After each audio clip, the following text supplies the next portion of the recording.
गुती कुरोण लगी म्यारा मैत की बोणी बोणी है ऋतु चैत की हो ऋतु।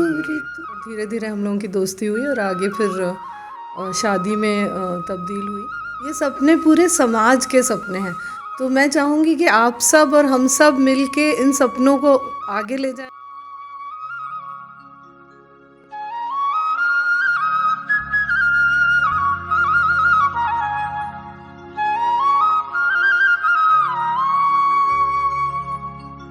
नमस्कार दगड़ियों, उत्तराखंड की नौनी के साथ आज हैं एसीएस राधा रतूड़ी जी और रिटायर्ड डीजीपी अनिल रतूड़ी जी। आप दोनों का सबसे पहले तो उत्तराखंड की नौनी प्लेटफॉर्म पे बहुत बहुत स्वागत है। धन्यवाद। तो जैसा कि हमारा प्लेटफॉर्म है जो कि उत्तराखंड की संस्कृति पे काम करता है, वहाँ के जो अच्छे काम करने वाले लोग हैं उनसे मिलता है, तो बहुत ही ईमानदार छवि के दोनों अफसर हैं। सबसे पहले तो हम जानना चाहेंगे सर, आपका मूल गाँव कहाँ है, कहाँ के आप रहने वाले हैं मूल रूप से? मेरा मूल गांव छाम हिंडोला खाल, पहले पास खास पट्टी हुआ करती थी टिहरी में, अब वो पट्टी हिंडोला खाल है, वहाँ है। और करीब 6 पुश्त से हम लोग टिहरी में रह रहे हैं। उससे पहले तो ओरिजिनली तो सब रतूड़ा जो चांदपुर में चमोली का है वहाँ से आए हुए हैं। जी जी जी जी, बहुत ही बढ़िया। मैम, जैसा कि हमारी जानकारी में है कि आप मध्य प्रदेश से हैं, तो जब आप लोग मिले, आपका यहाँ विवाह हुआ, तो कितना मुश्किल था उत्तराखंडी संस्कृति में ढलना आपके लिए, या कितना अच्छा लगा इस संस्कृति में ढल के आपको? जैसा आपने कहा, मैं मध्य प्रदेश से हूँ। हैदराबाद में हमारी ट्रेनिंग हो रही थी पुलिस एकेडमी में, वहाँ पे हम लोग मिले थे। और उस समय भी जब रतूड़ी जी मुझे बताते थे यहाँ की कहानियाँ, पहाड़ की कहानियाँ और यहाँ की संस्कृति जो है पर्वतीय क्षेत्र की, उत्तराखंड की बहुत ही उच्च कोटि की संस्कृति है, तो मुझे बहुत अच्छा लगा था उस समय भी जब इनसे बात करते थे। और धीरे धीरे हम लोगों की दोस्ती हुई और आगे फिर शादी में तब्दील हुई। और इस शादी में सभी लोग सहमत थे, इनके परिवार भी, मेरा परिवार भी, तो ये बहुत अच्छा एक ट्रांजिशन हुआ मध्य प्रदेश से उत्तराखंड में। और मेरा बहुत सौभाग्य है कि मुझे इस प्रदेश में आने का मौका मिला और यहाँ की संस्कृति से मेरा परिचय हुआ।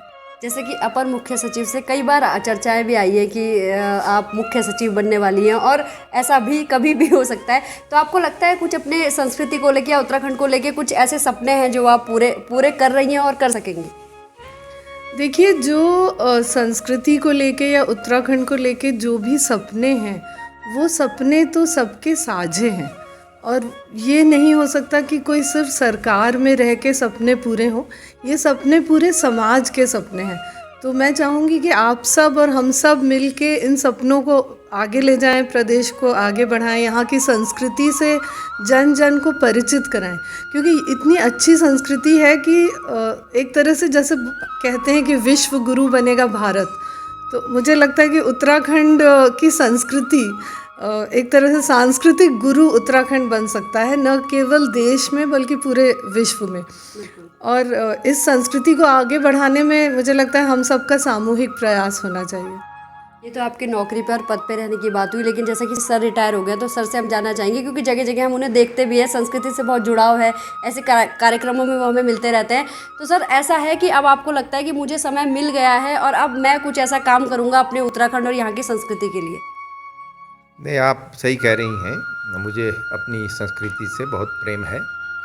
वैसे मानव कहीं भी दुनिया में जाए तो संस्कृति, सब हर किस्म की संस्कृति अच्छी होती है, लेकिन हमें ये याद रखना चाहिए कि हम कौन हैं और हम कहाँ से आए। तो ये एक, जहाँ एक ग्लोबल मानव बनने का ज़माना है और बनना भी चाहिए, सारी अच्छी चीज़ें संसार के हर संस्कृति से लेनी चाहिए, लेकिन हम अपनी शख्सियत को या अपने को तभी महफूज रख सकते हैं जब हम अपनी संस्कृति को याद रखें। और सेवानिवृत्ति के पश्चात मुझे इस क्षेत्र के लिए काम करने का समय मिला है, तो मैं इसमें विलीन हूँ। एक तो मैं थोड़ा इतिहास भी यहाँ का उस पर रिसर्च मैंने करी है और मैं उसको लिखने का प्रयास कर रहा हूँ। और बाकी जो यहाँ के गीत हैं, संगीत हैं, यहाँ के अन्य संस्कृति की जो चीज़ें हैं, उन पर भी मेरी रुचि है। और मैं समय समय पर जो यहाँ के ऐसे आर्टिस्ट हैं उनसे बात भी करता रहता हूँ और इसमें बहुत आनंद मिलता है। जी जी जी, साहित्य से तो आपका लगाव रहा है ही। आप एक भंवर, एक प्रेम कथा आप लिख चुके हो, तो मतलब हो सकता है कि हमें गढ़वाली में भी आपकी कोई पुस्तक पढ़ने को मिल जाए। हाँ, वो क्यों नहीं, समय में ऐसे आगे अवसर मिलेगा तो ऐसा भी होगा, बिल्कुल बिल्कुल। आप दोनों के गढ़वाली गीत बीच बीच में वायरल होते रहते हैं, आपकी प्यारी सी जोड़ी बैठ के कुछ ना कुछ गुनगुना देती है, और हमारा प्लेटफॉर्म वही है, उत्तराखंड की नौनी, यहाँ की बेटी महिला, उनके लिए तो हम चाहेंगे कि हमारे प्लेटफॉर्म के माध्यम से भी आप जो है आज फिर से 2 लाइनें हमें कुछ गढ़वाली में सुना दें, साथ में आपकी जोड़ी। गुगुती कुरोण लगी म्यारा मैत की, बड़ी बड़ी है ऋतु चैत की, ओ ऋतु चैत की। तिबारी में बैठा वाला बाबा जी उदास, बटुहिली होली माजी लगी होली आस। तिबारी में बैठा वाला बाबा जी उदास, बटुहिली होली माजी लगी होली आस।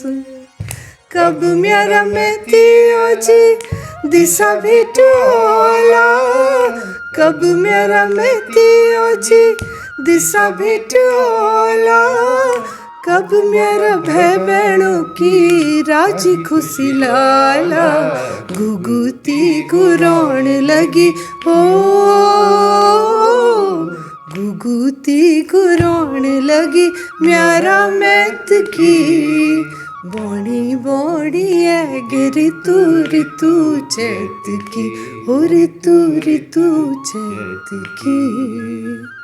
क्या बात है, कौन कहेगा कि मैडम मध्य प्रदेश से है। मतलब इस शादी को, इस प्यार को इतने अपनेपन से अपनाया कि बिल्कुल यहाँ की भाषा में, यहाँ की बोली में रमती चली गई। अब आप दोनों की प्यारी सी जोड़ी तो फेमस है, एक छोटा सा और मेरा एक आप कोई राउंड या सेशन समझ सकते हैं, इससे हम थोड़ी सी और गहनता में जाएंगे कि आप दोनों में से एक दूसरे को ज़्यादा कौन समझता है और ज़्यादा कौन प्यार करता है। खैर, मैं आपसे एक पहले सिंपल सा सवाल पूछूंगी, उसका जवाब आप आसानी से दे देंगे। सर की फेवरेट डिश क्या है? दाल चावल। सर सही है? हाँ बिल्कुल। और मैडम की फेवरेट डिश क्या है? रोटी सब्जी। बिल्कुल बिल्कुल सही। सर का फेवरेट कलर क्या है? Black and dark blue. बिल्कुल। हाँ बिल्कुल सही। और मैडम का? मैडम का सबसे मेरे ख्याल से ऑरेंज रंग और पीला रंग, इस प्रकार के रंग ज़्यादा। बिल्कुल सही। अच्छा, मैडम को सबसे ज़्यादा क्या पसंद है, क्या करना पसंद है? अपने बच्चों के लिए, अपने घर के लिए काम करना। हाँ जी। और सर को सबसे ज़्यादा क्या पसंद है? सर को पढ़ना लिखना और बच्चों को समझाना और फिलॉसफी की बातें करना। अच्छा, बिल्कुल। हाँ सही कह रहे हैं, बिल्कुल बिल्कुल सही कह रहे हैं। और बच्चों का फेवरेट मम्मी पापा दोनों में से कौन ज़्यादा है? दोनों।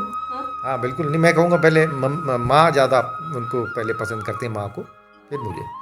हाँ नहीं, दोनों को करते हैं। दोनों का अलग अलग रोल होता है ना बच्चों की परवरिश में, दोनों का बराबरी से वो रहा है। इनफैक्ट जब मैं टिहरी में पोस्टेड थी, जब राज्य बनने के बाद 1.5 साल तक बच्चे बहुत छोटे थे उस समय, दोनों बेटियां, और यहीं रहे ये लोग इनके पास, और मतलब सर ने उनकी माँ की भी पूरी भूमिका अदा की, उनको नहलाते थे, खाना खिलाते थे, सुलाते थे, कहानी सुनाते थे, मतलब जो एक माँ करती है। 1.5 साल तक बच्चों का पूरा इन्होंने इतने अच्छे से ख्याल रखा, तो वो अटैचमेंट तो बराबर से है दोनों से। बिल्कुल, जैसे बोलते हैं कि एक पुरुष अगर आगे बढ़ रहा है समाज में, एक नाम है, तो एक महिला पीछे खड़ी है, उसकी अहम भूमिका है। बिल्कुल, अगर आज मैडम यहाँ पे हैं तो सर का उसमें कहीं ना कहीं योगदान है, और कितना बड़ा योगदान है वो आपने आज देख लिया।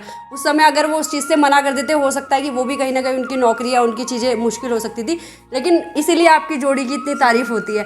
अच्छा, उत्तराखंड में जैसे आप आए, आप गढ़वाली में गाने तो बहुत अच्छे गाने लगे हैं, लेकिन आप पहाड़ पर गए होंगे या रिश्तेदारों से मिलोगे, तो कभी आपको लगा यार मेरी तो कुछ समझ में ही नहीं आ रहा है, कैसे करूँगी? नहीं, एक्चुअली नलिनी मुझे समझ में पूरा आता है शुरू से ही, क्योंकि मेरा बचपन बंगाल में बीता है, और अगर आप बंगाली भाषा देखें और गढ़वाली देखें तो उसमें लगभग 80% शब्द जो हैं वो कॉमन है। तो बंगाली मुझे आती है, इसलिए मुझे गढ़वाली समझ में आ जाती है। बस बोलने में थोड़ी सी हिचकिचाहट होती है, क्योंकि बोलने में गलतियाँ हो जाती हैं, ग्रामर में गलत हो जाता है, लेकिन अलग अलग शब्द समझ में आ जाते हैं। तो जब लोग मुझसे टिहरी में बहुत सारे गाँव की जैसे महिलाएं आती थी ऑफिस में, और वो गढ़वाली में ही बोलती थी, तो मुझे सब समझ में आता था, तो मुझे बहुत खुशी होती थी कि मैं उनकी बात समझ पा रही हूँ। मैम आप एक महिला हैं और इतने अच्छे पद पे हैं, सबके लिए प्रेरणा का स्रोत हैं, तो आपको यहाँ की महिलाओं को भी आपसे बहुत ज़्यादा अपेक्षाएं रहती होंगी, तो कुछ आपकी भी ऐसी कुछ प्लानिंग्स हैं कि आपको लगता है कि उत्तराखंड में महिलाओं के लिए ये चीज़ अभी होनी चाहिए? बहुत सारी हैं और मतलब जैसा आपने कहा कि महिलाओं को मुझसे अपेक्षा है, तो मुझे भी उत्तराखंड की महिलाओं से बहुत अपेक्षाएं हैं और हम लोग मिल के एक बेहतर समाज यहाँ बना सकते हैं। और विशेष रूप से जो हमारी बालिकाएं हैं, अगर बेटा और बेटी को आप बराबरी का दर्जा दें शुरू से, तो ये तो मेरा हमेशा जब भी मैं महिलाओं के साथ होती हूँ मैं यही उनसे निवेदन करती हूँ कि एक तो जब बेटी का जन्म हो तो वही खुशी होनी चाहिए जो बेटे के जन्म में है, वो नहीं होता है। अभी बहुत दुखी हो जाते हैं लोग, बोलते हैं अच्छा ठीक है चलो अब बेटी हो गई अब क्या करें। ऐसा नहीं होना चाहिए। बेटी होना तो एक बहुत बड़ा वरदान है जो ईश्वर ने दिया है आपको। तो बेटियों के जन्म पे एक तो बहुत आप उसी तरह से खुश हों और बेटी को उसी तरह से पालें जैसे आप बेटे को पालते हैं, और बेटे पे भी उतना ही ध्यान दें। अभी क्या होता है कि बेटियों के लिए बहुत सारे नियम कानून होते हैं लेकिन बेटों को खुला छोड़ दिया जाता है। तो जो देखिए जो क्राइम होता है, जो हिंसा होती है, वो हिंसा करने वाला भी तो किसी का बेटा है ना। अगर बचपन से उसको समझाया जाए कि सही क्या है गलत क्या है, तो आपके समाज में हिंसा ख़त्म हो जाएगी। और अगर बेटियों को स्ट्रॉन्ग बनाया जाए, सशक्त बनाया जाए और उनको सबसे पहले बेटी को अपने पैरों पे खड़ा किया जाए, उसको फाइनेंशियली इंडिपेंडेंट बनाया जाए, इसके लिए माता पिता का योगदान बहुत ज़रूरी है कि वो उसको प्रोत्साहित करें, उसको मोटिवेट करें कि तुम किसी से कम नहीं हो, तुम कुछ भी कर सकती हो, आसमान छू सकती है बेटी आपकी। तो तब एक बेहतर समाज बनेगा। और हम लोगों का उत्तराखंड में तो वैसे ही बहुत अच्छी संस्कृति है, तो अगर थोड़ा सा हम लोग बेटा और बेटी पे ध्यान दें तो एक और भी अच्छा समाज बन के निकलेगा। बिल्कुल, आपने एक बहुत अच्छा टॉपिक छेड़ दिया, क्राइम जो कहीं ना कहीं सर से भी जुड़ता है, क्योंकि सर एक समय यूपी का समय था, फिर उत्तराखंड का समय था, आपने वो सब समय देखे तो कितना बदलाव आया क्राइम रेशियो देखा जाए, और ख़ास करके अगर बेटियों के नज़रिए से इसको देखा जाए तो। नहीं, फ़र्क तो काफ़ी पड़ा है, लेकिन ये बात अपनी जगह सही है जो अभी राधा जी ने भी कहा कि जो भी क्राइम होता है वो कहीं ना कहीं किसी क्राइम जो करता है वो मनुष्य ही करता है और वो किसी घर से ही आता है। तो अगर जो माँ बाप अपने बच्चे को, ख़ास तौर से लड़कों को संवेदनशील बनाएं, उन पर भी उसी प्रकार का नियम कानून अनुशासन रखें जो अपनी बेटियों पर रखते हैं, तो बेटे जो हैं वो बाहर समाज में जब आएंगे तो संवेदनशील होंगे, तो ज़्यादा अनुशासित होंगे, तो अपराध कम होगा। और विशेष तौर से जो महिलाओं से संबंधित अपराध है वो एक बहुत संवेदनशील विषय है, और जब तक ये अपराध कम नहीं होता और महिलाएं पूरी तरह से अपने आप को सुरक्षित और एम्पावर्ड नहीं महसूस करती, तब तक हमारा देश आगे नहीं बढ़ सकता। क्योंकि 50% अगर जो हमारी जो ह्यूमन रिसोर्स है वो अगर जो सुरक्षित अपने आप को जब महसूस करेगी और पूरी तरीके से जब वो एम्पावर होगी, तभी हम अपने विकास की जो हमारी एक्चुअल में हमारी पोटेंशियल है उस तक हम पहुंच सकते हैं। बिल्कुल, तो मैम क्या इसमें सरकारी तंत्र के माध्यम से भी बालिकाओं की कुछ हेल्प हो सकती है? बिल्कुल हो सकती है। अभी माननीय मुख्यमंत्री जी भी बहुत इसके लिए चिंतित रहते हैं और हम लोगों की कई मीटिंग्स हुई हैं जिसमें ये एक व्यवस्था शुरू करने का प्रयास हम लोगों का पुलिस विभाग कर रहा है कि जब कोई लड़की या कोई महिला किसी असंगठित क्षेत्र में, किसी होटल रिजॉर्ट में कहीं भी काम करने जाती है, तो वो अपना एक सेल्फ रजिस्ट्रेशन करा दे, जिससे सिस्टम को पता रहे कि वो लड़की वहाँ काम कर रही है। और उसके बाद क्योंकि हम लोगों के हर थाने पे एक महिला डेस्क है और हर थाने में एक महिला पुलिस सब इंस्पेक्टर तैनात हैं जो विशेष रूप से ऐसे केसेस के लिए हैं जो महिलाओं या बच्चों के साथ अगर कोई अपराध होता है, तो हर 15 दिन में जो महिला सब इंस्पेक्टर थाने पे होगी वो उस ऐप के माध्यम से उस बालिका से या उस महिला से संपर्क करके पूछेगी कि आपको कोई समस्या तो नहीं है, आपके कार्यस्थल में सब कुछ ठीक है, आपका किसी प्रकार का उत्पीड़न तो नहीं हो रहा है। तो ये व्यवस्था हम लोग यहाँ बनाना चाह रहे हैं जिससे महिलाओं की सुरक्षा और सशक्तिकरण दोनों एक साथ हो, और इसमें माता पिता भी फिर आश्वस्त रहेंगे कि हमारी बेटी सुरक्षित है, तो वो अपने बेटी को एनकरेज करेंगे कि तुम बाहर जाके काम करो। तो जैसा अभी रतूड़ी जी ने कहा कि अगर आधी आबादी हम लोगों की काम नहीं करती है तो पूरा इकोनॉमी भी उससे नीचे जाती है। हमारी जो जीडीपी है या जीएसडीपी जो स्टेट का टोटल डोमेस्टिक प्रोडक्ट है, उसमें अगर महिलाएं काम करेंगी तो एकदम से क्वांटम जंप होगा। तो ये एक आपका अर्थव्यवस्था भी आपकी प्रगति करेगी अगर महिलाएं बाहर आके काम करेंगी। बिल्कुल, अगर ऐसी व्यवस्थाएं होंगी तो शायद फिर से कोई अंकिता जो है वो किसी हत्या का शिकार ना बने और इस तरह के मामले सामने ना आए। तो हमारी सरकार इसके लिए एक अच्छा प्रयास कर रही है। अच्छा प्रयास है, सेल्फ रजिस्ट्रेशन करेगी और थाने की पुलिस जो महिला है खास करके उससे खुद से बात करेगी। मैम, उत्तराखंड की नौनी बेटी है और आप बेटी महिलाओं के लिए इतना सोचते हैं, आप लोग काम भी कर रहे हैं उसको लेके, तो हमारे प्लेटफॉर्म के माध्यम से आप उत्तराखंड की नौनियों के लिए, बेटियों के लिए, महिलाओं के लिए क्या कुछ मैसेज देंगे? एक और मैसेज मैं देना चाहती हूँ आपके प्लेटफॉर्म से, क्योंकि आप यंग लोग, जो युवा वर्ग है, उससे जुड़ा हुआ है। एक और समस्या जो हमारे समाज में बहुत ज़्यादा बढ़ रही है वो ड्रग एडिक्शन की समस्या है। तो मैं चाहूँगी कि आपके प्लेटफॉर्म से इस पे भी थोड़ा जागरूकता हमारे युवा वर्ग में पैदा की जाए, क्योंकि लड़कों के साथ साथ लड़कियों में भी अब ये समस्या बढ़ रही है। और ये मतलब अगर हम सब सामूहिक प्रयास करें तो ये ऐसी चीज़ नहीं है जिसको हम लोग यहाँ से मिटा नहीं सकते। और जो यहाँ की संस्कृति है, देवभूमि की संस्कृति, इसमें ड्रग्स तो बिल्कुल ही एक तरह से नेगेटिव एक एक्टिविटी है जिससे पूरे के पूरे परिवार बर्बाद हो जाते हैं। अभी आपने देखा होगा, एक केस हुआ था अल्मोड़ा में, जहाँ पे एक माँ ने अपनी 3 महीने की बेटी को मारने का प्रयास किया। अब ये इतना शॉकिंग लगा हम लोगों को, क्योंकि माँ तो बेटी को, मतलब बच्चे को जन्म देती है, माँ कैसे अपनी बेटी को मारने का प्रयास कर रही थी। जब उसमें हम लोग उस केस के अंदर गए तो पता चला कि वो माँ एक्चुअली ड्रग एडिक्ट थी। तो इस तरह के मतलब जो ड्रग एडिक्शन में जो लोग चले जाते हैं वो फिर सामान्य नहीं रह पाते, उनका व्यवहार भी बिल्कुल असामान्य हो जाता है और समाज के लिए बहुत एक कष्टदायी एक घटना हो जाती है। तो हम लोग चाह रहे हैं आपके प्लेटफॉर्म से के माध्यम से भी और जगह जगह इसके बारे में जागरूकता पैदा करने का प्रयास किया जा रहा है कि हम लोग एक ड्रग फ्री देवभूमि बनाने का प्रयास करें, और सबके सामूहिक प्रयास से मुझे पूरा विश्वास है कि ये होगा। बहुत सही बात मैम ने बोली और बहुत ही ऐसा टॉपिक छेड़ा है जिस पे वाकई में यहाँ उत्तराखंड के लोग बहुत परेशान हैं। एक माँ तो मेरे सामने खुद बहुत रो रही थी कि मेरी 13 साल की बच्ची नशा नहीं छोड़ पा रही है।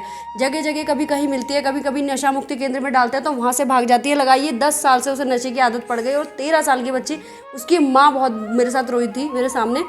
और मैंने जब ये खबर चलाई तो कई लोगों ने मुझसे संपर्क करा कि आप इस पे काम करिए, हम आपकी हर तरह की हेल्प करेंगे। तो अब फिर हम सर पे आ जाते हैं कि सर कैसे इस चीज़ को जो है हमारी पुलिस के माध्यम से इसको दूर किया जा सकता है, कम किया जा सकता है, रोका जा सकता है। पुलिस इसमें काफ़ी काम कर रही है। मैं पहले पुलिस में था और इसमें पुलिस ने काफ़ी काम किया भी है, लेकिन ये बात अपनी जगह सही है कि ये एक समाज के लिए एक बहुत बड़ी चुनौती है, जहाँ एक और समृद्धि भी बढ़ रही है समाज में। अब संसाधन बढ़ रहे हैं पिछले दशकों के मुकाबले, लेकिन ये भी अपनी जगह सही है कि उन संसाधनों को बढ़ते हुए ये चुनौती भी, इसमें भी वृद्धि हो रही है। तो एक तो मैं ये कहूँगा कि इस युग में जब सारा कंप्यूटराइज्ड डिजिटाइज्ड युग है, तो इसमें लोगों को डिप्रेशन और इस प्रकार के, क्योंकि वो ज़्यादा अंदर ही बैठे रहते हैं, स्पोर्ट्स थोड़े से खेल कूद और इस प्रकार की फिजिकल एक्टिविटी कम हो जाती है, तो उसकी वजह से भी और अन्य कारण भी हैं जिसकी वजह से लोग ड्रग्स की तरफ जाते हैं। तो एक तो अगर जो आदमी कुछ अपना व्यायाम, स्पोर्ट्स की तरफ, अगर जो कंस्ट्रक्टिव एक्टिविटी की तरफ जाएंगे हम लोग, तो उतना समय और एनर्जी हमारी सही जगह लगेगी। वो बात ठीक है, कुछ लोग ऐसे होते हैं जिनको सामाजिक आर्थिक दृष्टिकोण से उनके स्तर उतना ऊंचा नहीं होता है, तो उनके लिए एकदम स्पोर्ट्स में जाना, व्यायाम करना इतना आसान नहीं होता। लेकिन इसकी ओर जागृत रहना और सबसे बड़ी चीज़ है ये आशावादी रहना। ये जो ड्रग्स हैं ये एक निराशावादी सोच की उपज है। तो अगर जो हम कंस्ट्रक्टिव काम करें, कुछ ना कुछ प्रयास करते रहें, आपको भले ही कोई नौकरी सरकारी हो या प्राइवेट नौकरी हो ना है, वो भी ना हो, तो कम से कम आप अपने आप को किस तरीके से समाज के लिए और अपने लिए यूज़फुल बना सकते हैं, अगर जो हम इस पर अपनी एनर्जी को इस पर लगाएंगे, ऊर्जा को, तो शायद हम इन गलत रास्तों पर नहीं जाएंगे। जहाँ तक पुलिस का सवाल है, उसमें अभी ये होम सेक्रेटरी भी हैं राधा जी, और इन्होंने काफ़ी अच्छे प्रयास पुलिस के साथ मिलकर ये लोग कर रहे हैं। हर स्कूल में, कॉलेजेस में भी वो एक ऐसे फैकल्टी को या टीचर को नियुक्त करा रहे हैं ताकि वो एक ओवरसाइट विजिलेंस रहे। अगर जो कोई ऐसी मदद चाहता है, इसमें कोई गलत रास्ते पर थोड़ा बहुत चला भी जाता है, तो उसको किस तरीके से सही रास्ते पे लाया जा सकता है, इसमें स्कूल, परिवार, समाज और जो एनफोर्समेंट एजेंसीज़ हैं, उन सबको साथ में आके काम करना पड़ेगा। तो जहाँ एक और इसको कंस्ट्रक्टिव तरीके से ऐसे जो लड़के हैं या लड़कियाँ हैं उनको देखना पड़ेगा, वहीं जो ऐसे बड़े इसके स्मगलर्स हैं जो इसको समाज में बड़े पैमाने पर कर रहे हैं उन पर जो एक्ट है और जो कानून है उसके ज़रिए उस पर एक STF है यहाँ और बाकी ड्रग का भी टास्क फोर्स है, वो इस पे काम करे तो मेरे ख्याल से इसको हम लोग पार पा सकते हैं। बिल्कुल, एक टॉपिक और मुझे याद आ गया मैम, ये भिक्षावृत्ति का बार बार रोक के बावजूद हमें सड़क पे भिखारी मिलते रहते हैं, तो इसको रोकने के लिए क्या कुछ पॉलिसी अपने पास? भिक्षावृत्ति के लिए भी आपको पता होगा पहले यहाँ पे ऑपरेशन मुक्ति चलाया था पुलिस विभाग ने, तो उसके बाद हम लोग जब उसको डिस्कस कर रहे थे तो ये पता चला कि कुछ दिन तक जैसे जो बच्चे भीख मांगते हैं उनको स्कूल में एडमिट करा देते हैं, तो वो लगभग 5-6 महीने स्कूल में रहते हैं, फिर वो ड्रॉप आउट होकर फिर वहीं पहुंच जाते हैं। तो ये जो भिक्षावृत्ति है ना, ये भी एक डीपर प्रॉब्लम का एक मतलब परिलक्षण है, क्योंकि प्रॉब्लम एक्चुअली गरीबी से संबंधित है।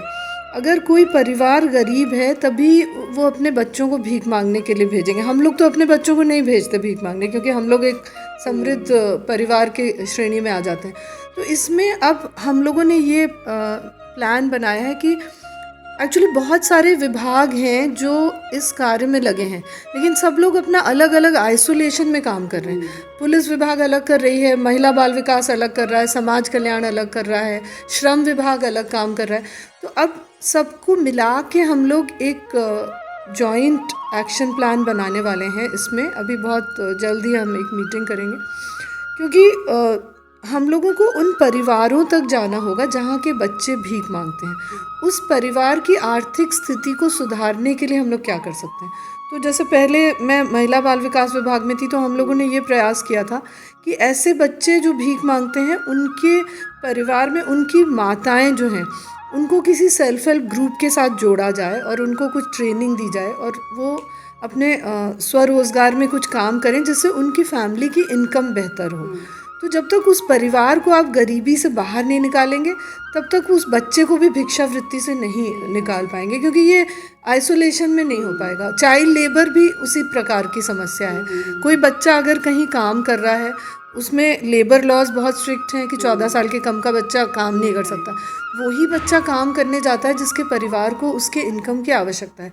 अगर आप सिर्फ बच्चे को वहाँ से हटा के और किसी होम में डाल देंगे तो वो सोल्यूशन नहीं है। उस परिवार तक हम लोगों को पहुंचना होगा। तो अब हम लोग यही प्रयास कर रहे हैं कि ऐसे सभी परिवारों तक पहुंचें, और इसमें मैं चाहूँगी कि आप लोगों का भी मतलब सहयोग मिले। अगर कहीं भी आपको इस प्रकार की घटनाएं दिखती हैं तो वो हम लोगों के संज्ञान में लाएं, तो हम लोग मिल के इस समस्या का समाधान करेंगे। जी बिल्कुल बिल्कुल, क्योंकि अक्सर एक विभाग दूसरे पे, समाज कल्याण में फ़ोन करो तो वो कहते हैं सीधे हम नहीं देखते हैं ये भिक्षावृत्ति के मामले। अगर किसी श्रम विभाग में फ़ोन करो तो वो मना कर देता है। कई बार हम लोगों को भी खबरों में बहुत ज़्यादा दिक्कत आ जाती है, पता नहीं चलता इसका डेटा और इसकी चीज़ें कहाँ से मिलेंगी। तो एक बहुत अच्छी पहल होने वाली है कि सारे डिपार्टमेंट मिलकर उनके परिवारों तक पहुँचेंगे, और जो आर्थिक रूप से जब वो माताएँ सक्षम होंगी तो जाहिर सी बात है कि उनके बच्चे भी अच्छी दिशा पकड़ सकेंगे। उत्तराखंड की नौनी के माध्यम से आपसे तो हमने संदेश ले लिया था, सर आप क्या मैसेज देना चाहेंगे?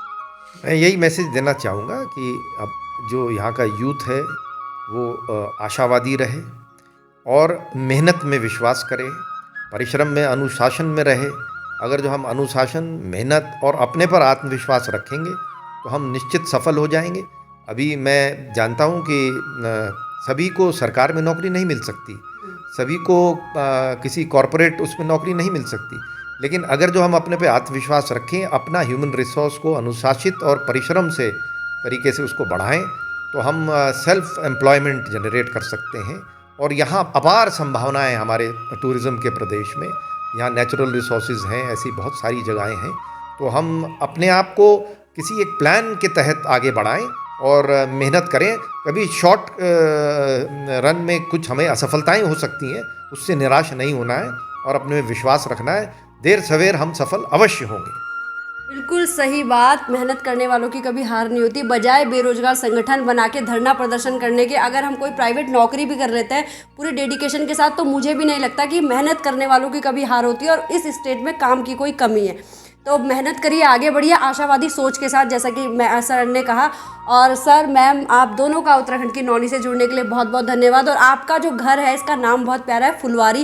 ये फुलवारी ऐसे ही फूलों की तरह महकती रहे और हर उत्तराखंडी तीज त्यौहार में आप दोनों की जोड़ी हमें कुछ ना कुछ गढ़वाली रंगों में रंगी हुई, गढ़वाली बोली भाषा के गीतों में गीत सुनाती हुई दिखती रहे। आप दोनों का उत्तराखंड की नौनी से जुड़ने के लिए बहुत बहुत धन्यवाद। बहुत बहुत धन्यवाद। धन्यवाद आपका, बहुत बहुत धन्यवाद। धन्यवाद।